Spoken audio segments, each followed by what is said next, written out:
would you like to do something else? I want to be myself. And what is yourself? Look. The house overlooking the Mediterranean was unusually quiet that morning. Behind closed gates, in Saint Tropez, Brigitte Bardot spent her final hours far from cameras, far from crowds, far from the world that once refused to look away from her. There was no red carpet, no flash of bulbs, no last public appearance. Only silence, the sea, and a legend nearing the end. For decades, Bardot had been one of the most watched women on earth. Every movement scrutinized, every word debated, every image consumed. And yet, in her final moments, almost no one knew what was happening behind those walls. No dramatic announcement, no farewell statement, just a sudden confirmation that arrived after it was already over. What truly happened in those last hours at La Madrague? Who was with her when time began to slow? And how did a woman who once symbolized excess, desire, and rebellion choose such a controlled, almost invisible ending? In the days that followed, the world reacted with shock not only because Brigitte Bardot was gone, but because her departure felt deliberately distant. It raised uncomfortable questions about fame, aging, and the cost of living a life permanently exposed to the public eye. To understand those final hours, we must rewind. Back through the silence.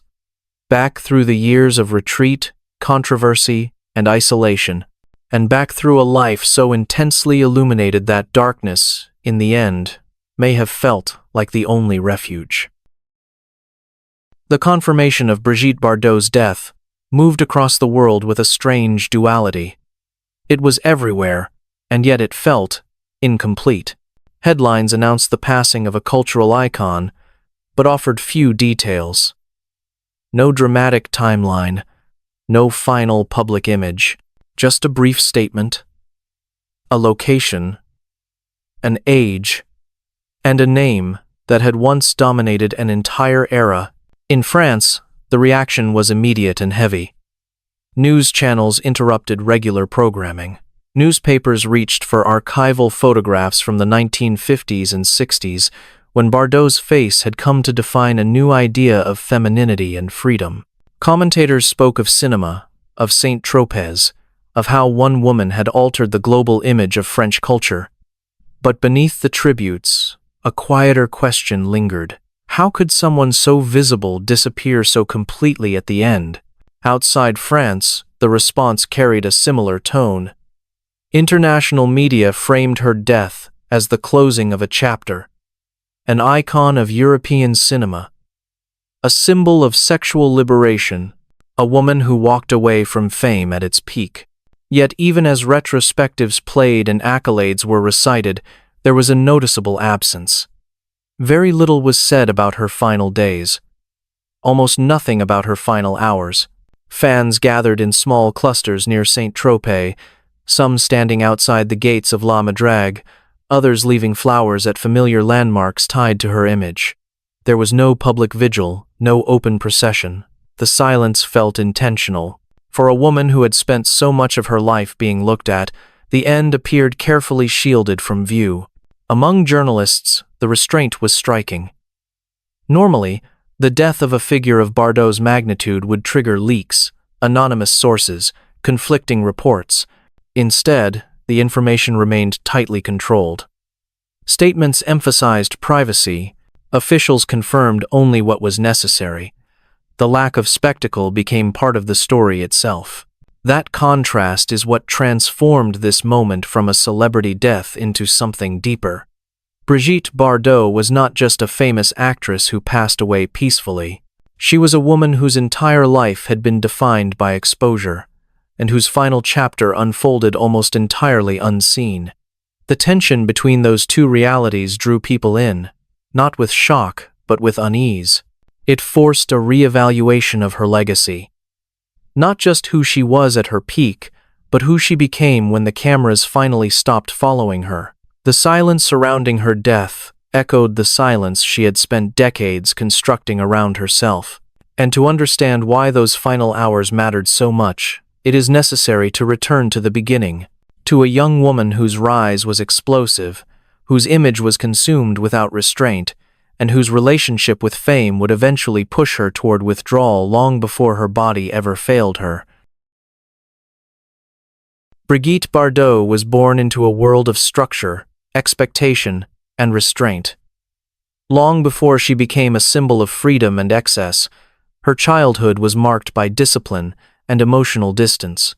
Raised in an upper-middle-class Parisian family, affection was scarce and pressure was constant. From an early age, she learned how to perform perfection without ever feeling secure inside it. Dance came before cinema. Ballet trained her body to obey, but it also trained her to endure pain in silence. That discipline shaped her public composure, yet it also planted the seeds of an inner conflict that would follow her for decades. When fashion magazines first noticed her as a teenager, the attention felt flattering but also invasive. She was being seen, not known.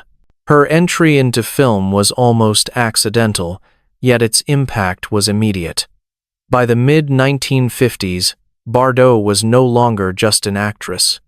She had become a phenomenon, and then came the role that changed everything. When she appeared on screen as a young woman unashamed of desire, unconcerned with convention, the reaction was explosive. Audiences were captivated, critics were divided, moral guardians were outraged, but the world could not look away. Overnight, her body became public property. Her image was reproduced endlessly. Photographs of Brigitte Bardot traveled faster than her films. She was no longer playing characters. She was being consumed as an idea, a new kind of woman, free, sensual, defiant. The symbol was powerful, but it came at a cost she could not yet articulate. As her fame expanded globally, control over her own life began to slip away. Contracts dictated her movements. Studios shaped her schedule. The press followed relentlessly. Every relationship became a headline. Every personal decision became a spectacle. She was praised, desired, and condemned in equal measure. And beneath the surface, the pressure began to fracture her sense of self. By her early 20s, Bardot was already exhausted by the machine built around her. The success that others envied felt suffocating. She struggled with anxiety and despair, often retreating into isolation between projects. At moments, the weight of attention became unbearable, leading to repeated emotional crises that were quietly managed behind closed doors. Despite her status as an international star, she felt increasingly powerless. Fame did not grant freedom. It demanded performance, even off-screen. And while audiences saw confidence and sensuality, those closest to her noticed fragility, fear, and a growing resentment toward the very industry that had elevated her. This contradiction defined her life. Brigitte Bardot was celebrated as a symbol of liberation, yet she herself felt trapped. The seeds of withdrawal were already present long before she chose to walk away from cinema. The question was never if she would escape, but how much of herself would be left when she finally did. And as the years passed, the distance between the woman the world adored and the woman she actually was continued to widen. A distance that would eventually shape not only how she lived, but how she chose to leave the world behind. As Brigitte Bardot moved deeper into adulthood, the fractures beneath her public image became harder to conceal. Fame had given her everything the world said a woman should want, yet it stripped away the most basic forms of peace. Her relationships grew turbulent, often unfolding under the harsh glare of tabloids. Love, for Bardot, was never private. It was monitored, judged, and commercialized. Marriages came and went, each one dissected by the press as evidence of excess or instability. What rarely made headlines was the emotional toll of living without refuge. Paparazzi waited outside her home. Strangers felt entitled to her presence. Even moments of grief or exhaustion were treated as content. Over time, she developed a deep mistrust of the media, a resentment that would harden into defiance. Behind closed doors, her mental health deteriorated. Bardot spoke openly in later years about depression and repeated suicide attempts during her youth and early fame. These were not isolated episodes, but symptoms of a prolonged struggle with identity and autonomy. The world wanted Brigitte Bardot the fantasy. She was trying to survive as Brigitte Bardot the human being. By the early 1970s, the breaking point had arrived. At the height of her popularity, when offers continued to pour in, she made a decision that shocked the industry. She walked away from cinema entirely. No farewell tour, no final performance crafted for legacy, just a sudden exit from the stage that had defined her existence. For many, it was unthinkable. Actors spend their lives chasing relevance, yet Bardot abandoned it voluntarily.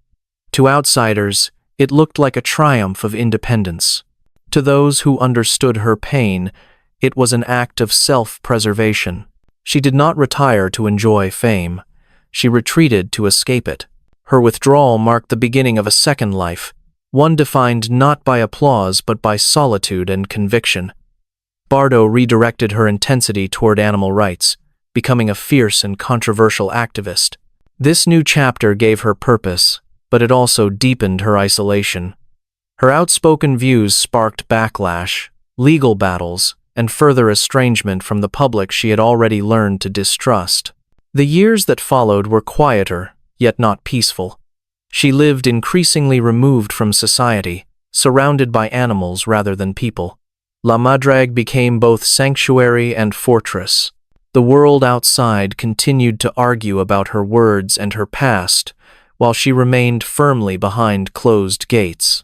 This long retreat is essential to understanding her final moments. Brigitte Bardot did not disappear suddenly at the end of her life. She had been slowly vanishing from public view for decades. The silence that surrounded her death was not an accident. It was the final expression of a boundary she had spent a lifetime trying to defend.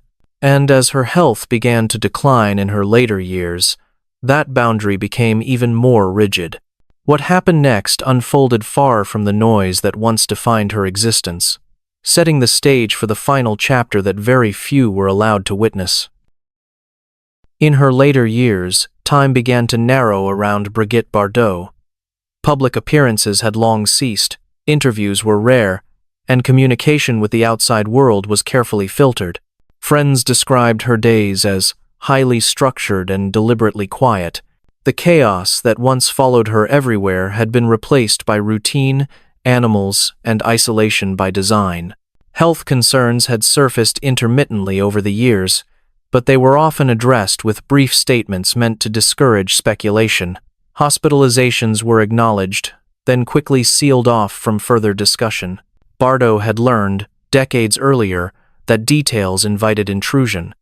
What the public knew was always minimal, and what remained private stayed that way. In the weeks leading up to the end, her world grew even smaller.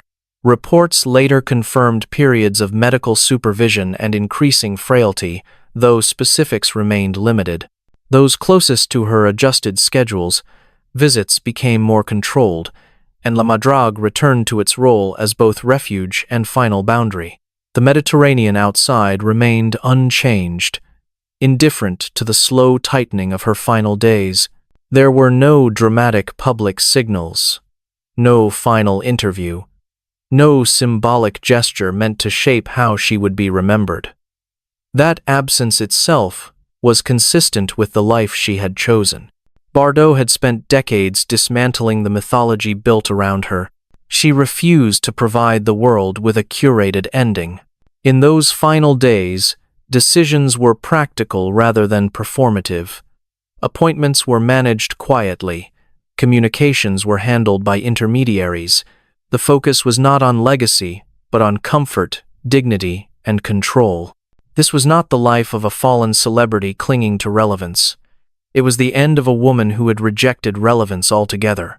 For outsiders, the lack of information created unease. Speculation filled the gaps where facts were scarce. But for Bardot, scarcity of information was not an oversight. It was a principle. The silence surrounding her condition mirrored the silence she had demanded for years. As the calendar moved closer to the final morning, there was no indication that anything extraordinary was about to occur. No emergency announcement. No press presence gathering nearby. Saint Tropez continued its rhythms, unaware that one of its most famous residents was approaching her last hours. And when the moment finally arrived, it did so without ceremony. No audience. No spectacle. Only the quiet conclusion of a life that had once unfolded in full view of the world. The final 24 hours would pass almost entirely unseen, yet they would become the most revealing chapter of all. As the final day began, there was no visible rupture from routine. Morning light filtered across Saint Tropez, touching the coastline and the walls of La Madrague as it had countless times before. Inside, the atmosphere was calm, deliberate, and contained. Those present understood the gravity of the moment, even as the outside world remained unaware. What is known about the final 24 hours comes only from careful confirmations released later. Bardot remained at her home, the place she had chosen long ago as a shield against intrusion. There were no transfers to public spaces, no dramatic interventions that drew attention. Medical oversight continued quietly, without the urgency that typically triggers press alerts or emergency speculation. Throughout the day, communication was limited. No outgoing statements, no messages to fans, no final words prepared for public consumption. This absence has often been misinterpreted as coldness or detachment, but in reality it reflected consistency. Bardot had spent decades resisting the idea that her inner life was owed to anyone beyond her choosing. As hours passed, those nearby focused on presence rather than documentation. There are no confirmed reports of final conversations meant for posterity. No last requests that could be packaged into mythology. What remains clear is that the setting was controlled, intimate, and intentionally removed from spectacle. Evening brought a familiar stillness. Outside, the Mediterranean darkened. Inside, time slowed. According to later reports, her condition worsened gradually rather than suddenly. There was no violent crisis, no moment that demanded dramatic intervention. Instead, there was a steady narrowing, a quiet recognition that the end was approaching. The night unfolded without disruption. No flashing lights, no sirens, no photographers gathering at gates. This was not the final scene of a celebrity narrative shaped for consumption. It was the conclusion of a private life fiercely protected from intrusion. When Brigitte Bardot passed away, it happened away from public view, in the same manner she had insisted upon for years. The exact minute was not emphasized. The moment was not dramatized. It was acknowledged only after it had already become irreversible. By the time the confirmation reached authorities and media, the moment itself had long passed. The final hours were over. The world learned about them only in retrospect, forced to imagine what it could not witness. And in that gap between event and announcement, a new wave of questions began to form, not about how loudly she left, but about why she chose to leave so quietly, and what that silence reveals about a life spent resisting the gaze of the world. The announcement came after the fact, stripped of drama and detail, a brief confirmation, a date, a place. The world learned that Brigitte Bardot was gone only once there was nothing left to witness. In an era where celebrity deaths often unfold in real time, this delay felt almost unsettling. Within minutes, the silence that had surrounded her final hours was replaced by a surge of reaction. Newsrooms shifted tone instantly, pulling archival footage and iconic stills from decades past. Black and white images of a young woman on a sunlit beach were juxtaposed against headlines announcing her death in quiet Saint Tropez. The contrast was stark, almost jarring. In France, officials acknowledged her passing with restrained language. There were no elaborate statements, no attempts to frame the moment as spectacle, The emphasis was on respect and privacy, echoing the boundaries Bardot herself had enforced. Plans for a low-key funeral were confirmed, reinforcing the sense that even in death, she would not be claimed by the public. Internationally, the reaction unfolded in waves. Tributes poured in from filmmakers, artists, and cultural institutions. Many spoke not just of her films, but of what she represented. Liberation, provocation, defiance. Yet alongside the praise, another conversation emerged. Commentators began to revisit the contradictions of her life, the controversies of her later years, and the uneasy distance between the icon and the woman. Social media amplified this tension. Fans mourned, critics resurfaced past statements, and debates reignited over how history should remember her. Was she a revolutionary figure who reshaped cinema and femininity, or a deeply troubled individual whose later actions complicated her legacy? The lack of clarity surrounding her final days seemed to invite these arguments rather than settle them. Journalists searched for more information about her last hours, but found little. No leaks, no conflicting accounts, no anonymous sources offering dramatic revelations. The absence of detail became its own narrative. For some, it felt frustrating. For others, it felt fitting. Brigitte Bardot had spent decades pulling away from the world. Her death did not reverse that choice. Speculation inevitably followed. Questions were asked, not out of suspicion, but out of habit. Had her health declined faster than acknowledged? Were there warning signs the public never saw? Why had there been so few updates in her final months? Each question circled the same truth. This was a life that ended on its own terms, leaving behind only what had already been willingly shared. In the days that followed, Saint Tropez became a quiet focal point. Visitors passed by La Madrague without stopping. There were no crowds pressing against the gates. The town respected the silence, as if instinctively understanding that this was not a moment for intrusion. And as the initial shock settled into reflection, a deeper realization took hold. Brigitte Bardot's death was not defined by scandal, mystery, or unanswered forensic questions.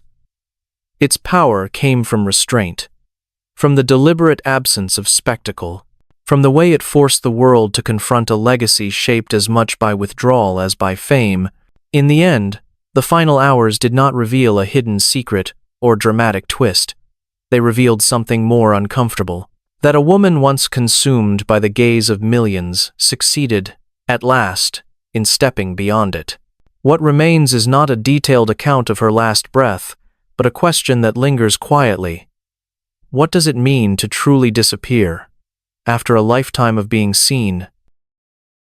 What Brigitte Bardot left behind cannot be measured by the details of her final day, because those details were never meant to be consumed. Instead, her last hours force a different kind of reckoning. They ask us to look not at what was revealed, but at what was withheld and why. For much of the 20th century, Bardot was not simply famous, she was symbolic. She embodied a shift in how women were seen, desired, and judged.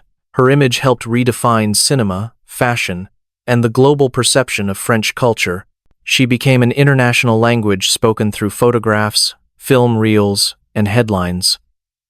Yet that same visibility came with relentless pressure, one that slowly eroded her sense of self. Her decision to abandon cinema at the height of her power was often framed as rebellion or eccentricity. Seen through the lens of her final hours, it appears more like an early act of survival. Bardot understood something that many never do. That being watched endlessly is not the same as being understood, and that sometimes the only way to reclaim control is to disappear. The silence that surrounded her death mirrors the silence she spent decades constructing around her life. It was not accidental. It was intentional. In refusing to offer the world a dramatic ending, she denied it the final act it had always expected. There would be no last performance, no closing image designed for posterity, only absence. That absence now shapes how she is remembered. Some will focus on the icon, frozen in youth and controversy. Others will wrestle with the contradictions of her later years.